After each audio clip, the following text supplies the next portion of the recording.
Good morning. রটি বারবার প্রমাণ করেছে যারা রটিলার সম্বন্ধে মিথ্যা কথা বলেন তারা কতটা মিথ্যাবাদী।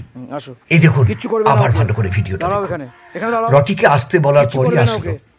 এই যে বিড়ালটা রাস্তায় বসে আছে, রটি কোথায় দাঁড়িয়ে আছে, দূরত্বটা দেখুন।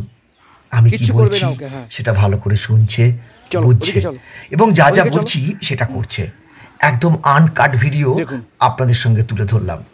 এই দেখুন, রটিকে বলেছি এই গেট দিয়ে ঢুকে তুমি ওই গেট দিয়ে আসো। রটির শুধু মুভমেন্টটা দেখুন, এই যে একদম স্লো আসছে। এটা কিন্তু আপনার শিক্ষার উপর ডিপেন্ড করবে, আপনি কিভাবে শিক্ষা দিচ্ছেন। রটিকে দেখুন, আমি একদম 100% সফল। ভিডিওটা আপনাদের ভালো লাগবে অবশ্যই, কারণ এই যে এতটা কন্ট্রোল আগে মনে হয় কোনোদিন দেখেননি। যাই হোক, ওরা সবাই কিন্তু এরকমই হয়।